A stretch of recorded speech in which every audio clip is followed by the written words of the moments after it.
Good morning students. आज का topic है आपका फोटो सेंसिटाइजिंग एजेंट।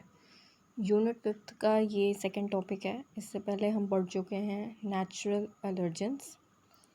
तो let's start. Photo sensitising agents ये क्या होते हैं? जैसे इसकी डेफिनेशन है, drug that are pharmacologically inactive but when exposed to UV radiation और sunlight converted to their active metabolite to produce a beneficial reaction affecting the disease tissue। मतलब कि ये एक तरह का एजेंट है जो कि फोटोसेंसिटिव है। मतलब agent that are most sensitive in the presence of light. Photo light and sensitising मतलब वो सेंसिटिव है। It will produce it will affect a particular molecule.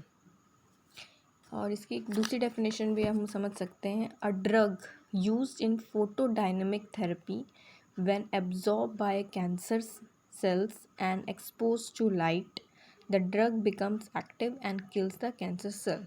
मतलब जो फोटो सेंसिटाइजिंग एजेंट्स होते हैं ये यूज़ किए जाते हैं in the treatment of some cancer cells. मतलब ये क्या करते हैं, ये लाइट जो फोटोसेंसिटाइजिंग एजेंट होते हैं ये लाइट को एब्जॉर्ब करते हैं, जो कैंसर सेल्स के उसको एक्सपोज करते हैं लाइट के सामने, and the drug become active when they are expose to light and they start killing the cancer cell. Okay. इसका दूसरा एप्लीकेशन ये है कि जो फोटोसेंसिटाइजिंग एजेंट्स हैं ये मेनली यूज्ड होते हैं पॉलीमर केमिस्ट्री में in reactions such as photopolymerization, photo cross linking and photo degradation। ये इसका एक एप्लीकेशन है। तो photosensitising agents has a property of fluorescence. Fluorescence का मतलब क्या होता है, that has the ability to produce radiate a white light, right. तो फ्लोरेसेंस हम सभी जानते हैं वो एक लाइट प्रोड्यूस करता है। On exposure to visible light, it absorbs a quantum of energy and the molecule become activated. This energy is transferred to the other molecules such as amino acid, histamine, tryptophan, and tyrosine, which in turn become activated, subsequently decompose or undergo further chemical reactions। ठीक है। जैसे fluorescence हमने क्या, एक तरह की property है that produce a bright white light by the radiation. ठीक है। और ये जो होती है बाद में दूसरे मॉलिक्यूल्स को, एडजेसेंट मॉलिक्यूल्स को ये क्या करती चली जाती है, ट्रांसफ़र करती चली जाती है। It is generally act by absorbing UV और visible region of electromagnetic radiation, right, and transferring it to a adjacent molecules. ये जो फोटोसेंसिटाइजिंग रिएक्शंस जो होती हैं मेनली 3 टाइप की होती हैं। जैसे पहला है photo allergy, photophobia and phototoxicity. ये इसके 3 टाइप की रिएक्शन है। Now what is photo allergy? Photo allergy is an allergic reaction of the skin to UV light. मतलब फोटो एलर्जी एक तरह की एलर्जिक रिएक्शन हमें प्रोड्यूस होता है जब हम स्किन पे प्रोड्यूस होता है जब हम किसी यूवी लाइट के एक्सपोजर में आते हैं। दूसरा फोटोफोबिया। फोबिया मतलब होता है फियर, डर। तो इट इज़ अ फियर और a strong desire to avoid a light source based on a painful sensitivity of the eye to strong light.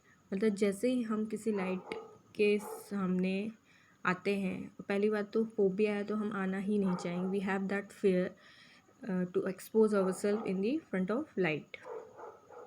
Phototoxicity is an irritation of the skin after exposure to UV light. Immediate reaction may include itching। मतलब जैसे toxicity है, toxic reactions produce होने लगती है जैसे हम किसी photo या किसी लाइट के सामने आते हैं। तो वो रिएक्शंस क्या होंगी, बर्निंग होने लगेगी, में जलन होगी, इचिंग होगी, स्वेलिंग होगी, ये सारे हमें, और रेड रैशेस हमें अपनी स्किन पे दिखाने लगेंगे। ये है, तो ये हुए 3 टाइप के reaction, photo allergy, photophobia, phototoxicity. Now next है classification of photosensitiser. Photosensitisers can be divided into main 2 groups होते हैं, फोटो डायनेमिक एंड फोटोसेंसिटाइजिंग।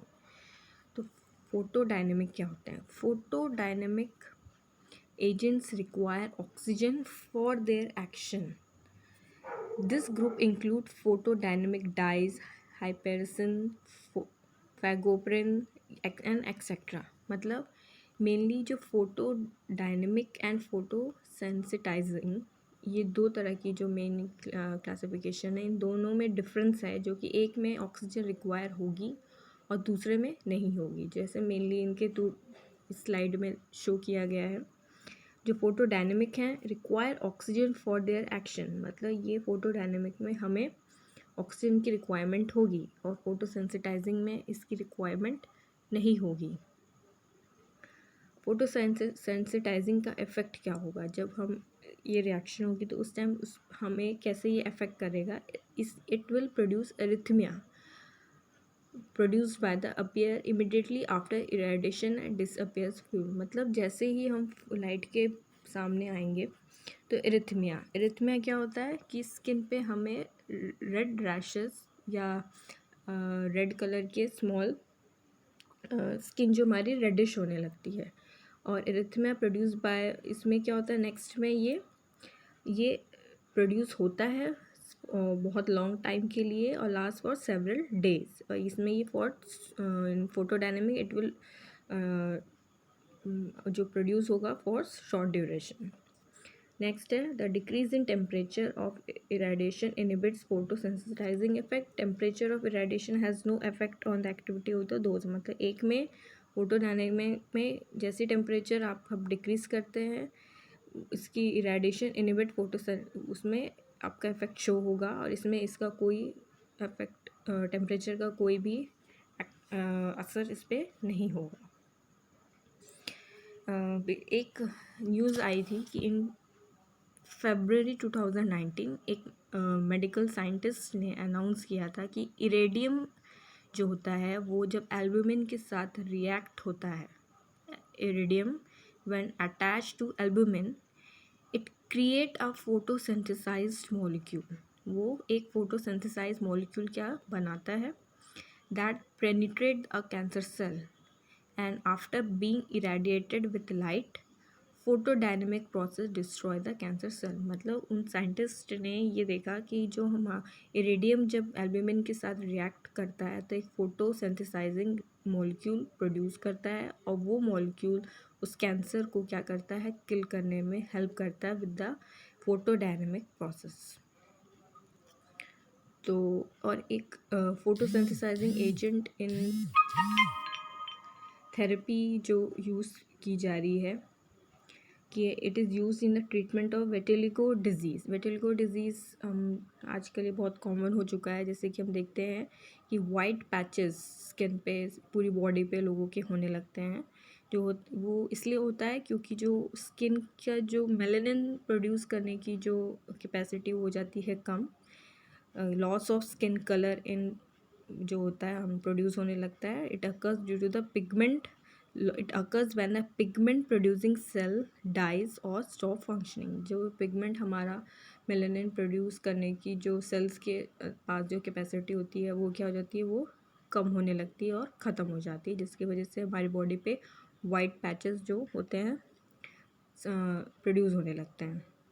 तो इस प्रोसेस का इस थेरेपी का यूज़ किया जाता है उस डिज़ीज़ को ट्रीट करने के लिए. जैसे कि इसमें लिखा है कि एक्सट्रैक्ट ऑफ एमी मैंजूसली और जूस जो होता है हम इसको लेंगे और उसका एक्सट्रैक्ट या तो हम ओरली उसको लेंगे या उसको हम बॉडी पे अप्लाई करेंगे और फिर बॉडी को हम सनलाइट के सामने 1 to 2 आवर्स के लिए एक्सपोज करेंगे.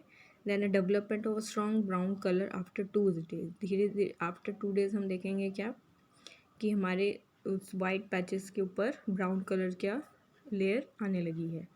The joint action of medicine and irradiation is called photo chemotherapy. और यही दो मेडिसिन और इरेडिएशन मतलब आपने दवा भी ली और प्लस आपने रेडिएशन ली, सनलाइट रेडिएशन ली, तो इन दोनों को मिला के हमें एक टर्म मिली जो ट्रीटमेंट है हमारा फोटो कीमोथेरेपी. इसी तरह फोटो डायनामिक थेरेपी है जिसका आप PDT के नाम से बहुत ही ये कॉमन है. It is based on a discovery that certain chemical can kill one cell in the presence of light. मतलब बहुत मतलब केमिकल्स जो हैं एक cell can kill one cell in the presence of light, एक सेल को kill कर सकते हैं in the presence of light. PDT is a bio component therapy method, एक बायो कंपोनेंट थेरेपी है। It is use for the tumour disease during original domestic photosynthesising, और ये वही सेम कैंसर या ट्यूमर को ट्रीट करने के लिए यूज़ किया जाता है। Selectivity of PDT effect on malignant tissue is ensured primarily through the accumulation of photosynthesizing agent and pro-sensitizer in tumor tissues due to more intensive blood supply of the tumor. Basically ये help करते हैं tumors को treat करने के लिए। तो this is all about photosensitizing agents. I hope आप लोगों को समझ में आया होगा। ये इसके नोट्स हैं आपके पास, आप इसको इस वीडियो के साथ कंबाइन करके पढ़ेंगे तो आपको थोड़ा इजी हो जाएगा समझने के लिए। और कोई प्रॉब्लम हो you can ask. Okay, thank you.